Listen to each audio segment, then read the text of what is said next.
Can you hear? Yes. Thank you. Tashidelek and hello everyone. Welcome to the virtual panel organized by the Tibet Bureau, Geneva. Exactly in a week from today, China will sit for a review by the UN Committee on Economic, Social, and Cultural Rights. China, being one of the signatory member states of the UN International Convention on Economic, Social, and Cultural Rights, China is obligated to undergo UN experts' review on implementation of its covenant. China has signed and ratified the International Convention on Economic, Social, and Cultural Rights in 2001. Since the ratification of the covenant, China has been examined or reviewed by the UN committee twice, and this upcoming review is going to be the third. So in view of this upcoming review, we are holding this virtual panel to discuss the submissions made to the committee by Tibet focus groups, reflecting the situation in Tibet under the framework of International Convention on Economic, Social, and Cultural Rights. I'm Kalden Somo. I'm UN Advocacy Officer of the Tibet Bureau, Geneva. I will be moderating today's virtual panel. It is a great privilege to have with us for today's panel. We have representative of Tibet Bureau, Geneva, Dönje Tilichugila, Central Tibetan Administration's spokespersons and Additional Secretary Kungo Tinzilekshila, and ICT Germany, International Campaign for Tibet, Germany Executive Director Kai Muller, and Tibet Advocacy Coalition Coordinator Gloria Montgomery. So a very warm welcome to all our panelists, and thank you very much for being with us here for the panel. And of course, a very warm welcome to all our virtual audience for following the panel. And for our virtual panel, so we will get into the discussion on submissions made by our Tibet Focus group. And for our virtual audience, we will be taking your questions live. So please feel free to put your questions down below the comment section for the panelists to respond. So with this, we will get into the discussion now. May I invite Representative Tilichugila to kindly give us an opening remark with an overview of upcoming review, and also where Tibet or where the situation in Tibet stands now in this upcoming review cycle. So over to you, Tila. Thank you, Kandala.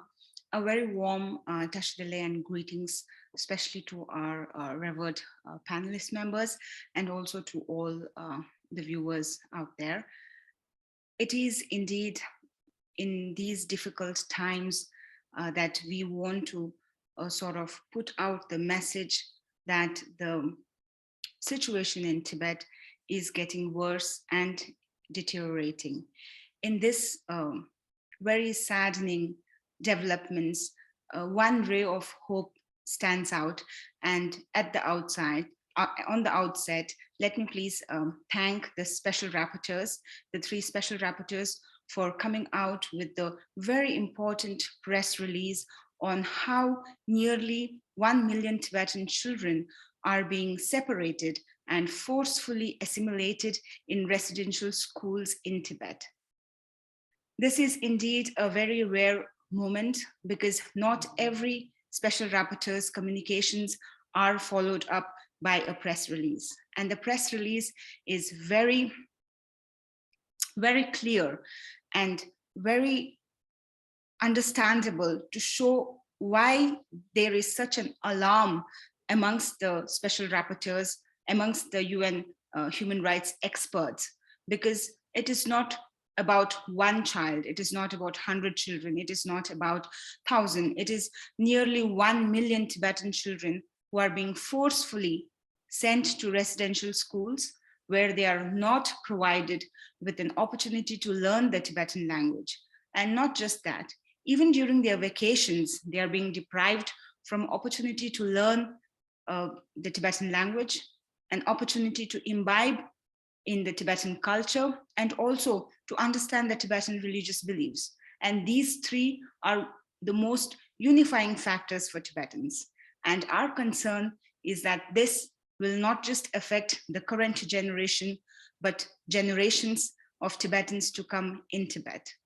And therefore, it is very humbling, and it is very, with a lot of immense gratitude that I say that the UN, especially the special rapporteurs, are definitely heading in the right direction by raising concerns on this important issue. Even otherwise, if you look at the latest developments in Tibet, be it the massive DNA collections of Tibetans in Tibet, or the iris scan that is being collected, these are the data from Tibetan individuals that are being collected with the sole purpose of surveillance, with the sole purpose to ensure that if there are any policies that needs to be targeted towards the Tibetans, these are the data that you will need. And it is being collected, and definitely not with a very good purpose. Having said that, I think today when we talk about the economic, social, and cultural rights, as Kaldenla said, this will be the third cycle of China's review. And it comes at this important juncture that we really come together and ensure that the experts really understand the ground realities in Tibet.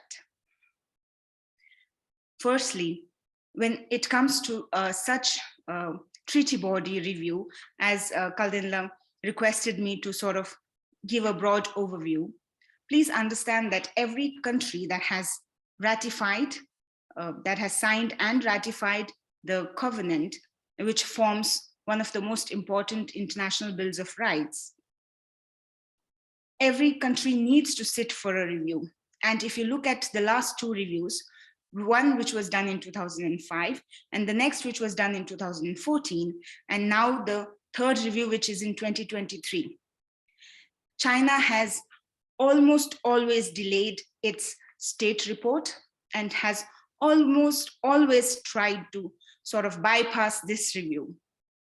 Secondly, when it comes to such reviews, the stakeholders have two important stages to intervene and to bring the ground realities to the experts.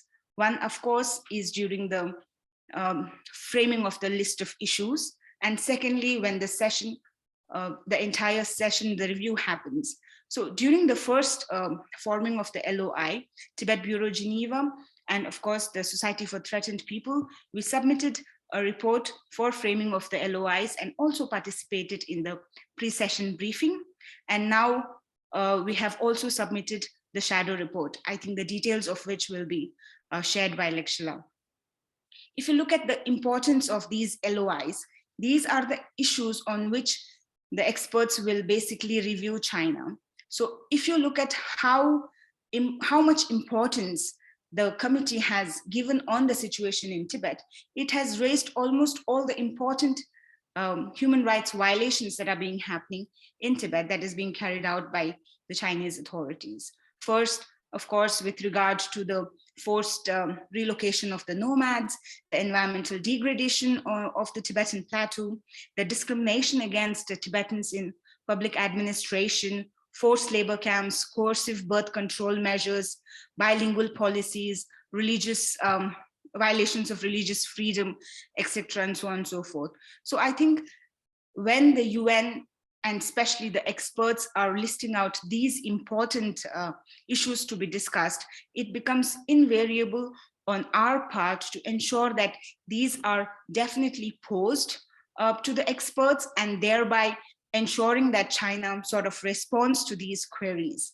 And that would be something that we are expecting from the entire session to happen. With that, I think I would like to sort of conclude by saying that when it comes to China, it is not just Tibet and Tibetans that are suffering. If you look at the various reports that have been submitted, the shadow reports, there have been reports from Latin America, there have been reports from African countries, there have been reports from Asian countries where China is violating the human rights of the local people there. This really proves towards the global oppression that China is carrying out, and also the very important matter of transnational oppression that is also being carried out. And I think it is a right time, it is an opportune time for not just the civil societies to raise their voice, but also for the UN to intervene in such large scale violations that are being carried out. Thank you.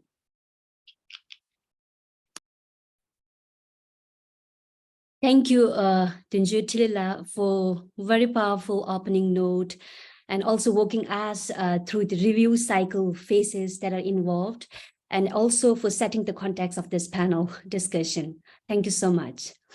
May I invite our second speaker of the panel, Tinju Lekshila, spokesperson of the Central Tibetan Administration. Lekshila, the Tibet Bureau, Geneva, in coordination with the Department of Information and International Relations, as Tinju Tilila has explained in the introductory remark, have submitted we have made two submissions, right? So could you kindly give us gist of the submission, and in particular, with regard to the China's systematic efforts to wipe away Tibetan cultural and religious practices and Tibetan cultural identity? Over to you, Lekshila.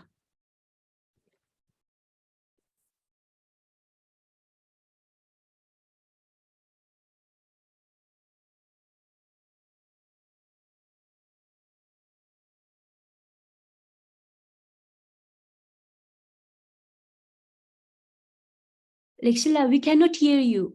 I got it. Before giving the overview about the shadow reports, which the Office of Tibet in Geneva has stressed upon, let me reiterate what Representative Tilichugila has also mentioned about the critical situations inside Tibet over the last 70 years of Chinese occupation.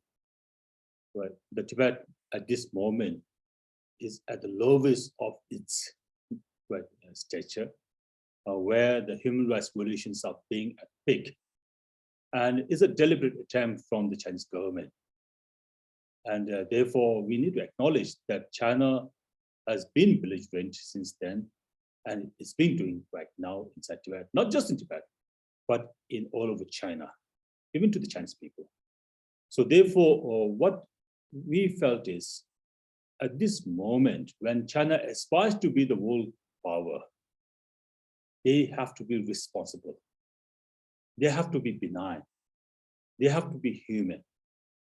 Or they have to also, as being a signatory to the UN conventions, they cannot shy away from their responsibilities by not being engaging about what they are supposed to be.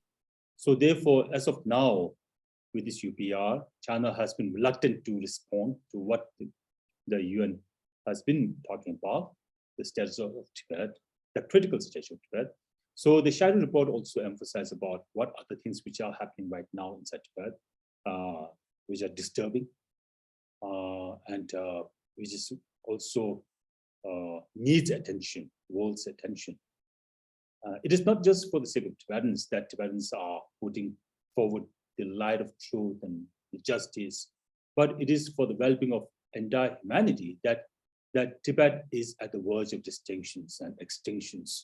So therefore, when we look at the current situation, because after the last periodical review, the rights of the Tibetans are systematically denied with discriminations and repressions throughout the Chinese leaderships, wherever they are stationed in Tibet. And particularly, I'll dwell into some in the report. We have focused on some of the rights which China has been tugging on, China has been violating. So one thing is that it is about at recent time when the pandemic came in the world, when all the world, we have this surge of COVID, Tibet also was under dire state. And there was a clear mismanagement of China's zero COVID, stringent zero COVID policy in Tibet, with the mismanagement, with the lack of medical facilities, right, and which led to the suppression of people with so much of psychological suppressions, with healthcare, well-being. Even it caused the lack of to the suicides. And it also led to a large demonstration which happened in Tibet. So the COVID-related protest was quite rare in a way, but inside Tibet it happened because the local administration, Chinese administration, was not able to look for the well-being of the Tibetan people.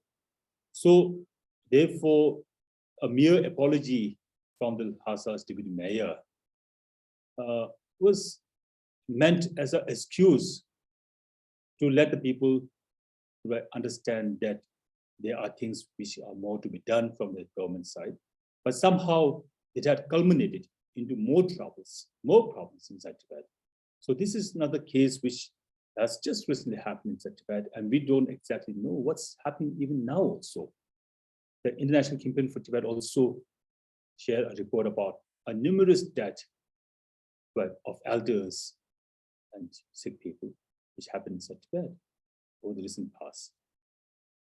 Now inside Tibet, with the marginalization of Tibetans, when we look at the right to vote, right to work, China filled up Tibet with China's cadre. Unlike the National People's Congress or the MPCC members, which are symbolic, other than that, most of the positions are being filled by the Chinese cadres inside Tibet. With the new formation of Shogang village, Daogang village, all through the borders, with township, new plannings of towns and all these things happening inside Tibet, China is filling up China's cadre inside Tibet. More and more Chinese cadres are being recruited inside Tibet. Unfortunately, the Tibetan cadres, whoever they are, they were restricted. They were bound to renounce their affiliation with His Holiness. They were being told to strictly maintain the rules and regulations of renouncing the faiths. But it was a difficult situation. When you look at the Tibetan capital city of Lhasa, then Chamdo, big cities like Chamdo and Shigatse, the mayors, the new mayors are all being appointed as Chinese mayors. The Tibetan representations are very less. And not just the cadres, but even there is a huge economic marginalizations which are happening inside Tibet. So this is also a cause of concern for the Tibetans right now. Tibetans are being treated as a second citizen in their own homeland. Then the second thing which the report also talks about is the right to security. Now, as we all speaks about the surveillance states, the totalitarian surveillance states which are happening inside Tibet, where they restrict the information and movements. It was not just happened over the last 1 year, 2 year, 3 years time, but it happened beyond times when China oppressed Tibet and occupied Tibet. Such mechanisms were being built up in Tibet, but where the technological surveillance mechanisms and tools were being upgraded. Once, when there was a media report saying that there were more surveillance cameras than the window in Lhasa.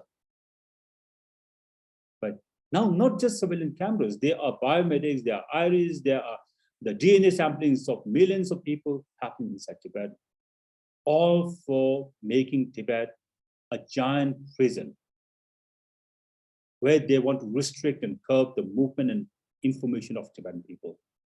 They don't want to let the suffering of the people to be spread out to the world, to be informed. Not only the technological side, but also when you look at the gridlock system which are being placed inside Tibet, it's been disturbing to understand, disturbing to know that many people are being persecuted, many people are being tortured and put under jail because of their involvement in preserving their culture, identity, and all these things. So it is a very disturbing time when we talk about what China has been doing so far inside Tibet. It's all not because of their concern for the Tibetan people. What they are doing right now is all they are concerned about themselves, their own security, their own survival. So they need to be, as I said before, they have to be not just benign to the outside world, but also they need to look beyond and see within themselves and to treat the people with dignity. So this is one thing. And another thing which is very sensational these days, is being very disturbing, which is very sensitive, is about right to education. Now, the Tibet Action Institute in 2020 reported that nearly 1 million children were being kept in the residential schools, colonial schools, where they're being taught, where they're being kept away from their families, but with the cohesive measures, not being inculcated with their own religion, culture, but they're being tormented with psychological pressures, mental health care, and also sexual abuse. And they want to curb, they want to assimilate the Tibetan identity in such a way that they want to make Tibet as just being any other Chinese. But somehow they need to acknowledge that the preservation of Tibetan culture, identity, language helps China in their image building, with their survival, with their stability. But unfortunately, the Chinese leaders are not wise enough to understand that Tibetan Buddhism, which has been so much spread out all over the world, has been curbed in the place, in the land where the Buddhism has been preserved for thousands of years. It's a shame for China, right? This is one thing. And another thing is now China has been talking a lot about Sinicizations, Chinese characteristics. The Buddhism has been introduced as Chinese characteristics. Socialism has been put up as a Chinese characteristics, right? The democracy has been put up as Chinese characteristics. Everything which they hold on has been labeled as Chinese characteristics. They want to homogenize everything into one thing, without any respect to the diversity, without any respect to any other nationalities which are struggling, which are under pressure. So therefore, Sinicizations of Tibetan Buddhism, but though they were very much into the politics of reincarnation, but they were everywhere they were enforced to destroy and destruct the symbols of Buddhism inside Tibet. So they were not being, since Mao Zedong's time, the religion has been considered as an opium. All the world knows about it. But now they pretend that they are doing many things with regard to Buddhism by making it a Chinese characterizations, but it was not for the well-being of the Buddhism, but only for the sole purpose of curbing it, to making it, diminish it, annihilate it, and exterminate everything which symbolizes Tibetan identity. So this is a very disturbing thing which are happening inside Tibet. So therefore, I will not take much time. So in this report, it carried out the weightage of those significant issues, disturbing issues, which the UN need to understand, the world need to understand, the China also need to understand that they are making mistakes, right? Not just in China, but also in Tibet. Thank you.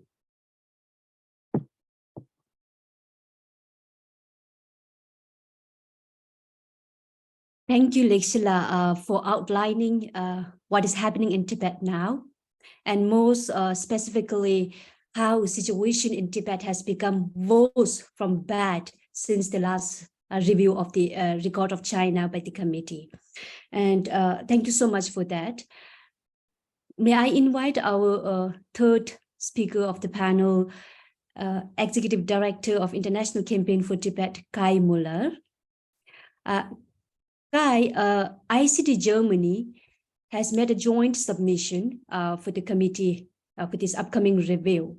So could you kindly give us a brief overview of the submission and particularly violations of rights by China stemming from China's forcible removal and relocation of Tibetan nomads, and then labor programs, and how human rights defenders in Tibet have been persecuted by China? Over to you, Kai. Yes, thank you very much, Carden, and thank you, Tinley Chuki, representative, for having me inviting ICT here. I should say I'm not speaking just for ICT Germany, but for ICT, the International Campaign for Tibet altogether. And yeah, thank you again for this opportunity to speak about the upcoming review of China before the UN Committee on Economic, Social and Cultural Rights. There are not going to be many of such reviews upcoming. There are a few, the UPR is upcoming, the CEDAW is upcoming, but there will not be too many of such reviews this year. So this is also given the many issues at hand that are concerning the covenant here, make it even more important for the international community to closely follow what is going to happen next week, and also what NGO and civil society are contributing to this review. As you said, ICT, together with Loyola Law School in Los Angeles, has submitted reports to the committee, both for the so-called, as we know, as it's called, list of issues, and the review itself next week. But I would like to add, before I highlight some of our concerns, not all of them, given restrictions in time, I think it needs to be noted that not just ICT and other NGOs, like my colleagues from the Tibet Advocacy Coalition, have submitted reports to the committee. There's also quite a stunning array of gongos, or as we may understand them to be, fake NGOs very close to Beijing, that have submitted reports. We have counted some 20 of those gongos for this review, this third cycle, compared to some 4 or 5 in 2014 for the second cycle review of China. This is all, but this is not surprising at all. But I think it presents a new low, and if I may say, quite straightforward, it makes a mockery of civil society participation. It undermines the UN mechanisms and institutions that expressly want to offer space for civil society. This is not a good omen for the upcoming UPR review of China in the near future and other reviews. Now to our report. I would like to focus on, as you said, forced relocation and coercive labor programs, as well as on human rights defenders. The important issue of residential schools, which has been touched upon just now already, will be discussed by my colleague Gloria Montgomery right here after me. Now, since the 1980s, relocation, Tibetans have undergone an unprecedented process of relocation and resettlement. Resettlement has occurred under the policies of ecological migration, converting pastures to grasslands, and a comfortable housing project, which has seen the mass relocations of Tibetans to so-called small well-being accommodation. Recently, the Chinese authorities have started resettling Tibetans according to the so-called very high altitude relocation program. Targets of these policies are nomads and herders, farmers and Tibetans living in rural areas of Tibet. According to Chinese government media sources, which we have been monitoring for quite a while, at least 1.8 million nomads and herders have been settled into sedentary houses under these various Chinese government policies. This is likely a extremely conservative estimate. If we look back at 2013, there was a Human Rights Watch report that said since 1996, there were some over 2 million Tibetans who were resettled under a diversity of programs, which would represent some 2/3 of the entire population of the so-called Tibet Autonomous Region. So in areas of relocation, displaced Tibetans, and that is one of the major issues, have not received compensation or assurances of income or employment for their futures.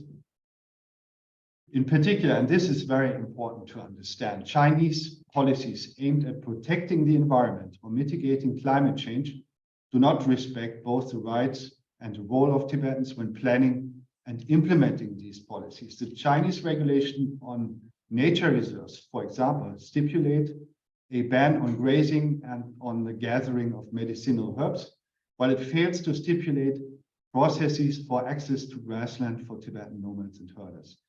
At the end of 2020, in the so-called Tibet Autonomous Region alone, there reportedly were 47 of such nature reserves. By 2022, the government of the so-called Tibet Autonomous Region announced that half of its land area were designated ecological protection zones. China's 14th five-year plan for national and social development states, I quote, to build a nature reserve system with national parks as the main entities, nature reserves as the foundation, and various natural parks as supplements, along which the state will strictly, I quote, strictly control non-ecological activities within the scope of nature reserves and promote the orderly withdrawal of residents, cultivated land, and mining rights in the core areas, I quote, end.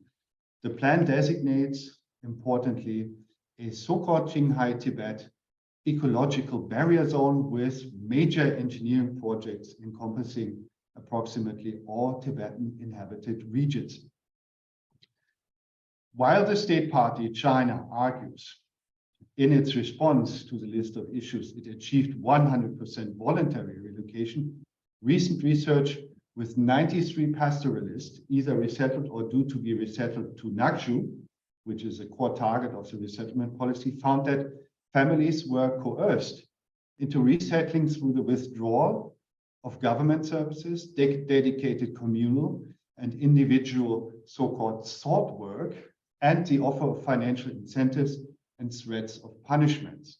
For example, by closing local schools and sending children to schools in distant, we're going to hear about this, and new resettlement sites, repeatedly visiting and threatening families refusing to resettle, and offering financial rewards in new settlements. The researchers conclude consent was being structured and highly constrained. Similar processes of constructing consent have also been described in Shigatse, Ngari, Loka, other areas of Tibet, where the program is also being implemented.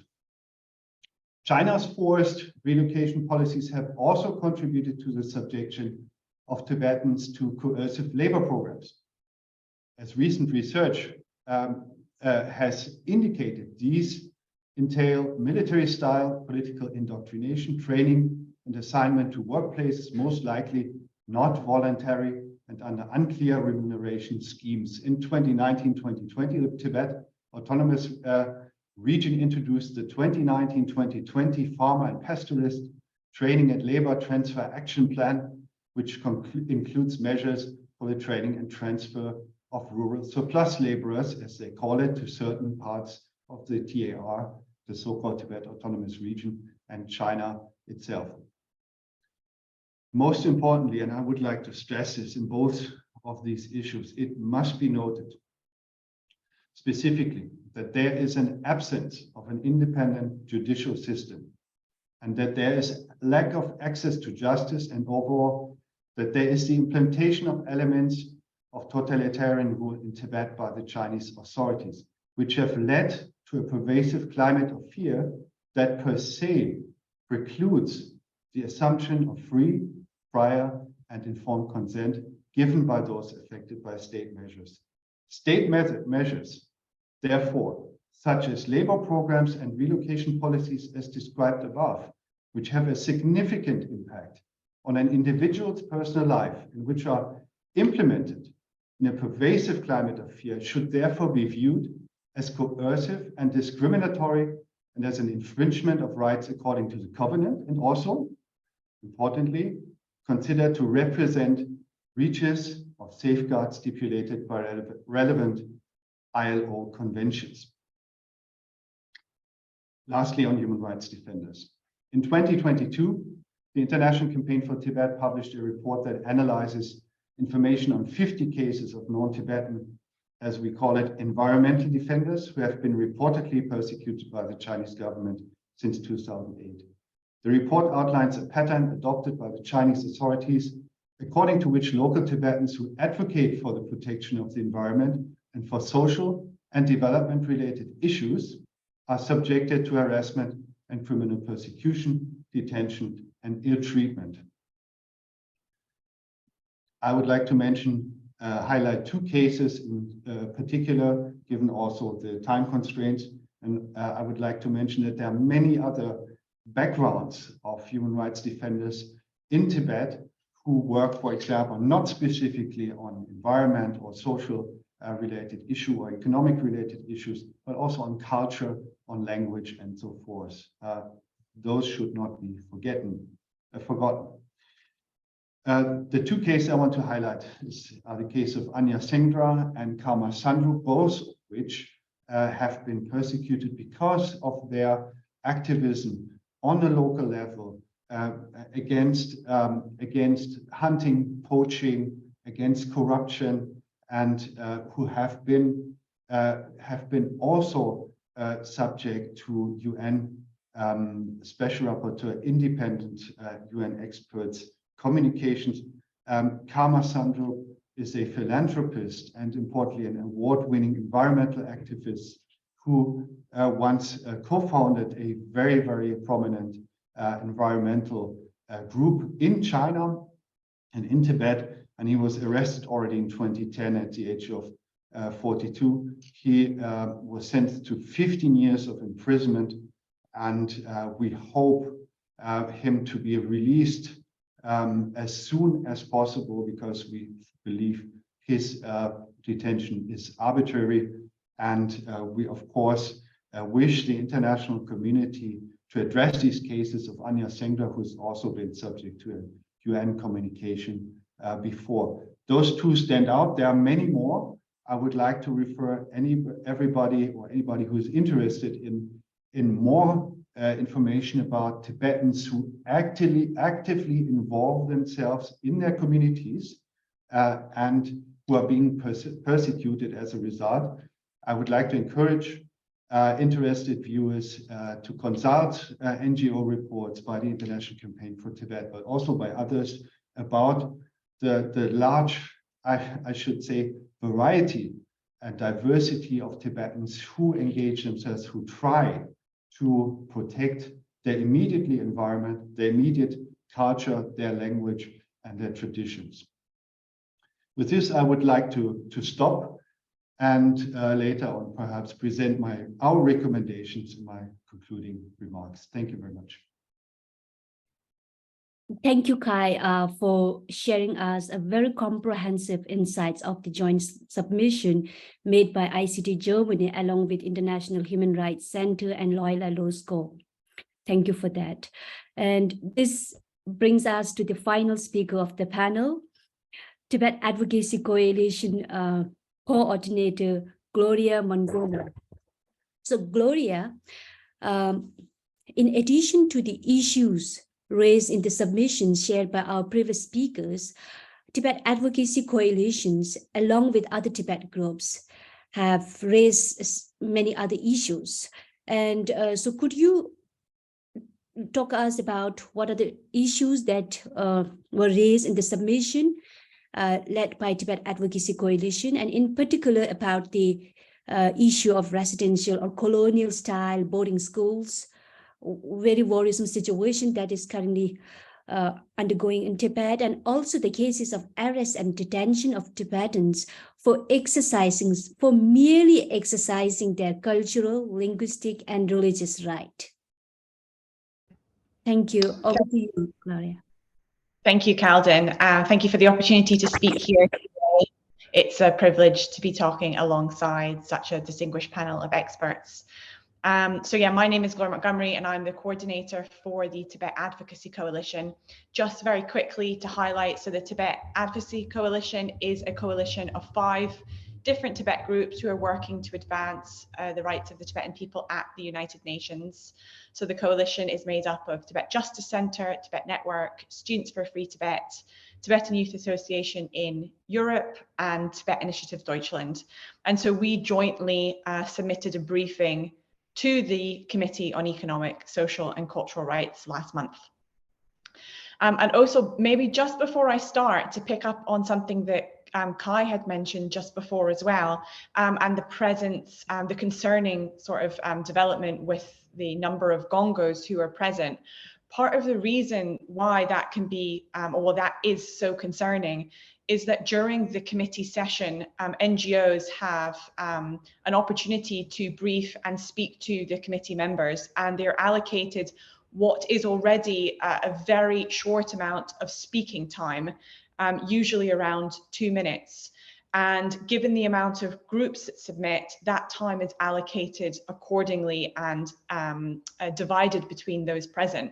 So when there are more Gongos present, it takes opportunity and time away from NGOs who are spending much time and investing much resources in bringing to light these concerns, and allows them to derail discussions or use it as an opportunity to champion China and the progress and achievements that they would deem they have made in social, cultural and economic rights. So it's also concerning it's an active attempt to sideline civil society and take the space that we so desperately need and want to have with the committee members. Now, obviously, the briefings, the briefing that Tibet Advocacy Coalition has done touched on a whole series of concerns in relation to social, cultural and economic rights, and including those that have been raised by my colleagues already. So for the sake of today's discussion, I'm going to touch on 2 slightly different but overlapping areas that have been raised. And I think that all of these different areas that are being raised really highlights the extent to which the Chinese authorities are cracking down on Tibetan rights from every angle. There's no area of Tibetan life that remains untouched by China's occupation. And it is the continued denial of the Tibetan people's right to self-determination that in turn fundamentally violates a whole host of other rights, including the rights we're discussing today. So with that being said, I'll jump straight in. So as my colleagues have already mentioned, as we're sitting here today on this panel discussion, there are at least, and that's by conservative estimates, 800 to 900,000 Tibetan children aged 6 to 18 who have been separated from their families and communities and forced into a vast network of residential schools. So 800 to 900,000 Tibetan children is 3 out of 4 Tibetans from that age group, which in percentage numbers is 78%.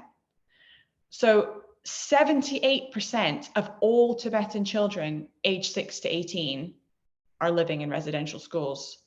And what's quite interesting is that China has in the past, China actually told the committee in 2022 that these residential schools are not a special policy for minority students.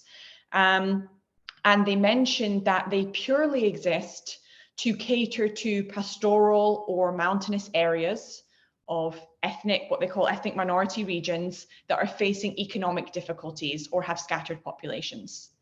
Now, the statistics of 800 to 900,000 very much say otherwise and show that it's a very widespread and routine policy that is not reserved for a select few. Now, we know of this happening in the past, in Canada, in Australia, in the US, and we know the devastating impact that these residential schools have had on Indigenous communities throughout the world, not just in terms of being denied connection to their communities and culture, but being actively stripped of it. So the policy exists very much to strip them of their culture. And these are something that in many ways today people can continue to speak about as something in past tense. So it's something that happened in Canada, it's something that happened in the US, and these are our lessons learned. But actually this is something that is happening today in Tibet. And we know this because Tibet Action Institute has conducted extensive research, which has shown the extent of the program, and it has reviewed a large number of official government and Chinese data, which has documented the numbers. There are also a further estimate, very concerningly, of 100,000 3- and 4-year-olds who are being separated from their parents and who live in boarding preschools for at least 5 days a week. So that's kids of a very, very young age. And once in these schools, Tibetan children are unable to receive religious and moral education in conformity with their own beliefs. Classes are mostly taught in Chinese. And while in these schools, Tibetan children are subjected to a very politicized curriculum that is intended to make them identify as Chinese. In some of the schools, children are only able to return home once a year, causing them great emotional and psychological distress. I mean, as a child, when I was separated from my mother for any amount of time, I remember feeling extremely distressed. And I remember that feeling even as an adult. So I cannot imagine what being in that state for a prolonged period of time would feel like, not least in a time in your life where you are most vulnerable and need more than ever to be in a safe and loving space with the support of your family and community.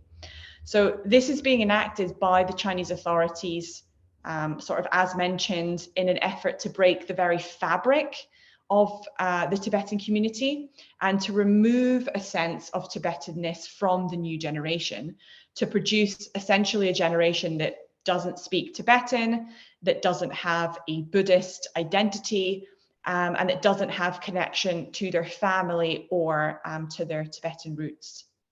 So UN experts have raised concern about this. Actually, just yesterday, as Tinley Chuki had mentioned, UN experts expressed concern at these schools inside Tibet.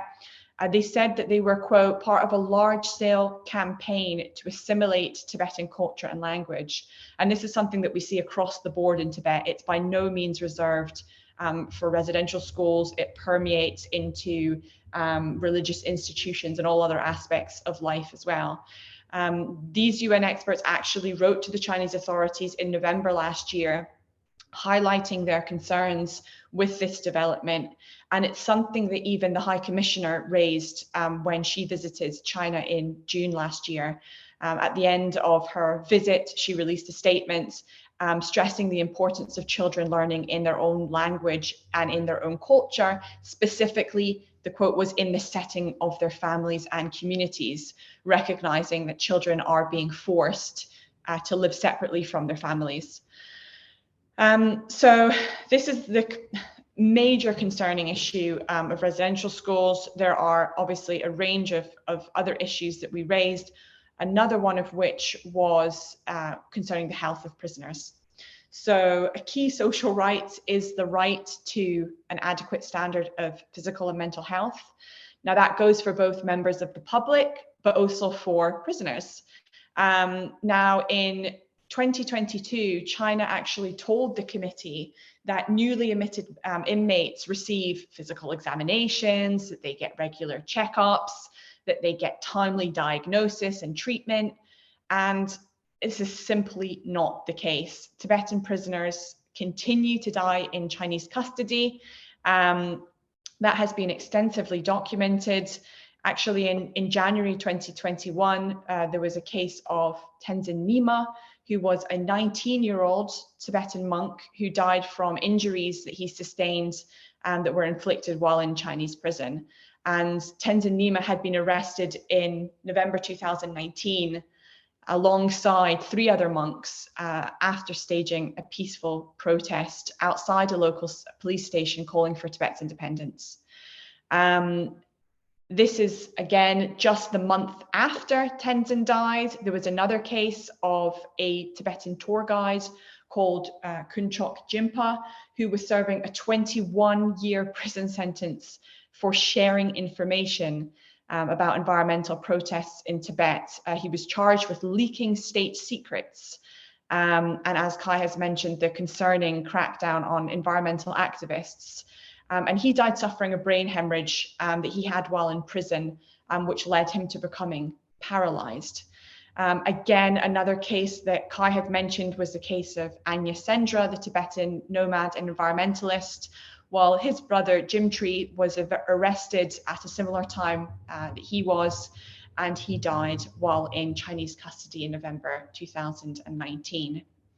So deaths in custody are an extremely concerning area that are not receiving the attention that it needs to be receiving, unfortunately, by the UN at the moment. But a standard practice which China does, which is extremely concerning, is that they have a habit of cremating bodies very quickly after a death in custody, almost as a strategy of preventing, well, essentially prevents a proper investigation into the causes of death.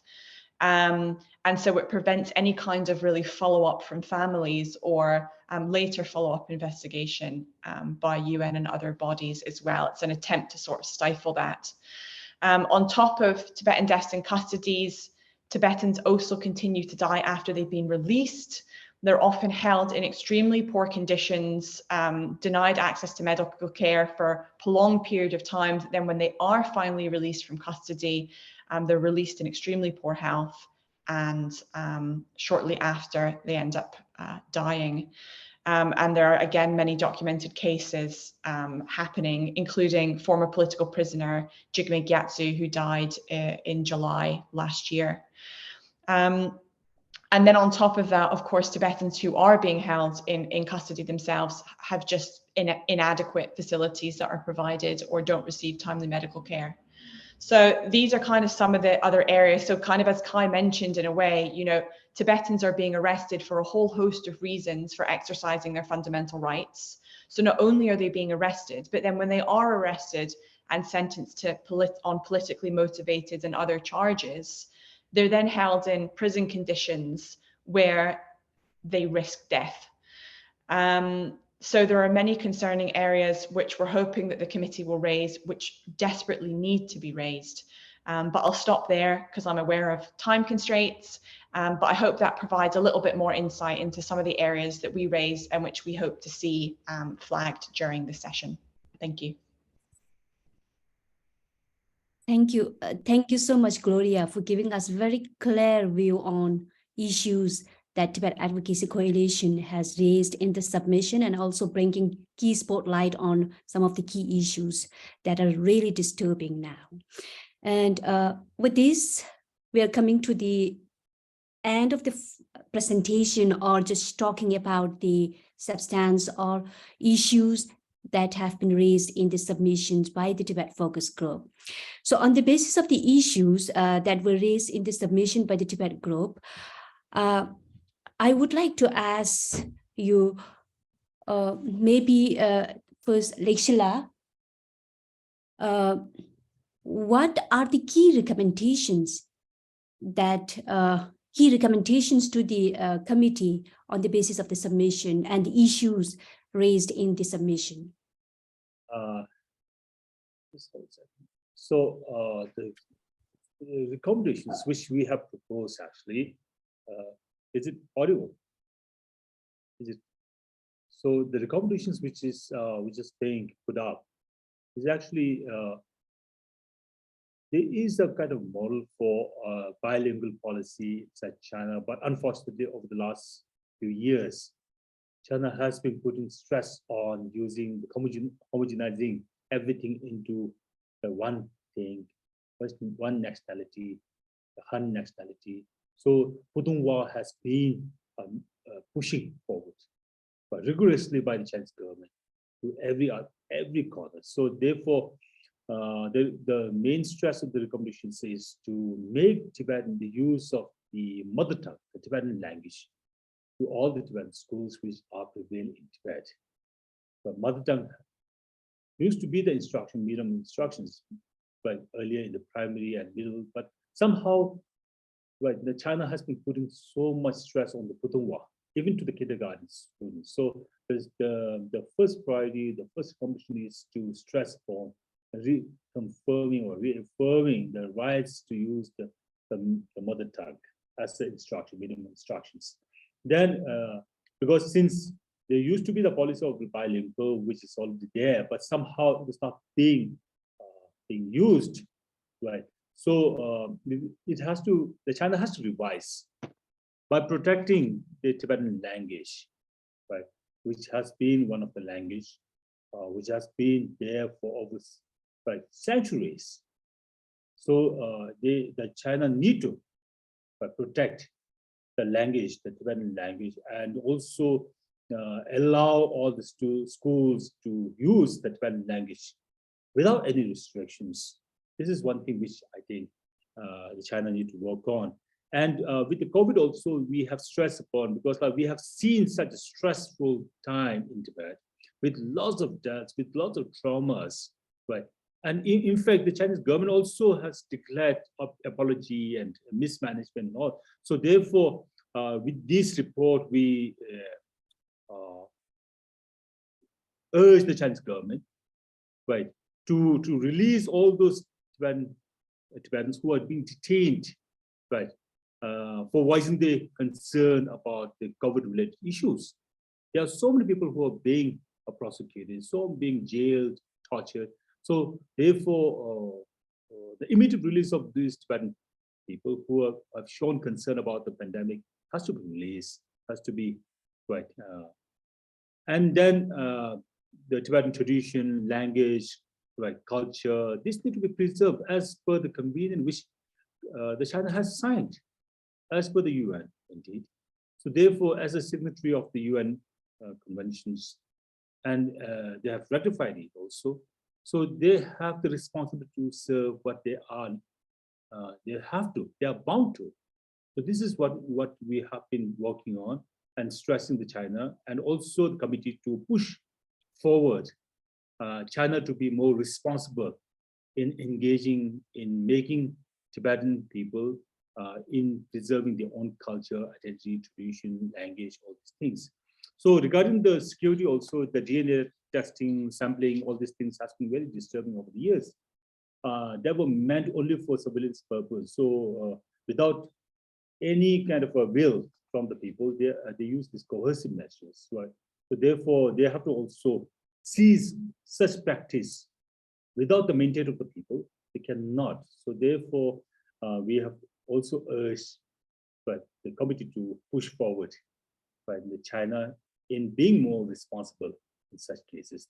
So in conclusion, the recommendations are to make Tibetans being able to preserve the traditions, culture, language, Buddhism, religion, and be able to live for what they are aspires for.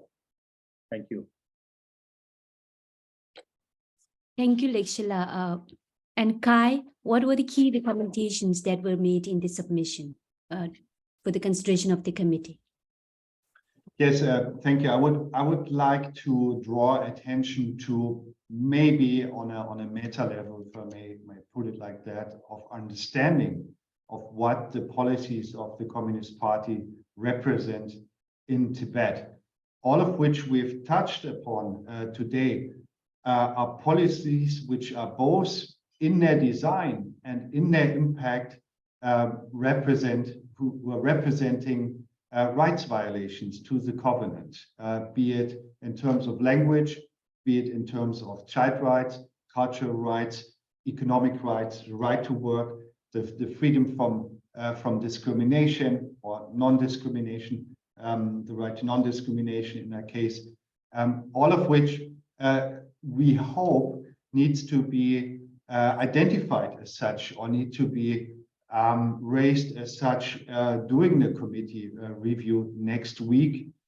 So that there is, based on this understanding, there is clarity on the narratives, and there is clarity in understanding the Chinese policies in Tibet, because we all know Tibet is a very cut off place from international, scrutiny, from independent scrutiny. We all know that it's fairly impossible for any independent diplomat or UN staffer, let alone the High Commissioner, to travel to Tibet to find out what is going on the ground. The more it is important to understand that all of these narratives the Chinese government plans, be it ecological policies, environmental policies, climate policies, policies of social development, policies of economic development, policies of educational development, that they are being understood as a pretext by design, and also and policies by design and by impact, which represent rights violation. This needs to be more clear for the international community, so they are not being misled by what appears to be very benign and positive for the Tibetans, which in fact it is not. And the cases of relocation, of the separation of children on a large amount, really show quite vividly what this means. And now we are at a point, I feel, where the international community needs to fully understand it, and it can do so. And maybe, perhaps, and hopefully, the review will contribute to this. Yeah, Guy, thank you. Gloria, what were the key recommendations that Tibet Advocacy Coalition put forward for the consideration of the committee? So when it comes to residential schools, we are asking that the committee urge China to immediately halt its implementation of the residential boarding school system, which violates a number of provisions in the covenant, to halt the use of state propaganda at all levels of the school curriculum, so in education generally across Tibet, and to ensure that Tibetans are able to learn in their own language and about their own history, culture, and religion, and also to immediately stop the closure and demolition of Tibetan schools.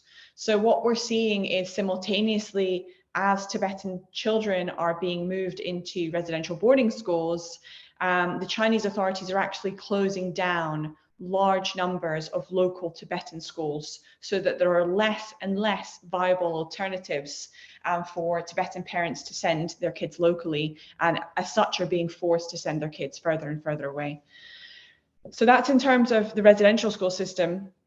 In terms of the concerns I raised regarding the healthcare of prisoners, so we have called for an immediate investigation into the circumstances surrounding Tibetan deaths in custody, including some of the cases I raised, so Tenzin Nyima and Kunchok Jimpa, the brother of Anya Sendra at Jimtree. We've asked that they undertake a full and impartial investigation into all allegations of torture and ill treatment that happened, that they provide timely and adequate medical care and psychological support to all Tibetans who are in prison. And also to, again, a point that Kai raised regarding access issues. China routinely denies human rights monitors and UN experts access to the country. It's so crucial that UN experts are given access to all detention facilities in Tibet, so that they can, and that China is forced to comply with investigations into the conditions of detention and allegations of torture in Tibet. And so, again, we were pushing for China to grant access and ensure that monitors are able to fulfill their own mandates as well. Thank you so much. With this, we are coming to the end of this panel, and we are running over by 5 minutes. And so thank you so much to all our panelists for giving spotlight on what is happening in Tibet today, and in particular, highlighting China's unfulfilled promises made to the committee in the last review and how situation has deteriorated since the last committee review of China. And taking this opportunity also, I, on behalf of the Tibet Bureau, would like to thank all our Tibet advocacy team, Tibet advocacy group, for taking active part in this cycle of review. And as our Kai and Gloria have raised or mentioned the concern of rise in Congo, the challenges that we have ahead, and how the genuine organization or genuine civil society's space to speak about the situation on the ground is shrinking now. So despite having all these challenges, we are on the race. And thank you so much to all our panelists for being with us today for this panel, and also for all your good works, for speaking for the voices that are suppressed by China. Thank you so much. And thank you also to all our virtual audience. And most importantly, thank you to our Tibettv team, technical team, for making this virtual panel possible and broadcasting the panel live. Thank you. Thank you so much once again from Tibet Bureau, Geneva. Thank you.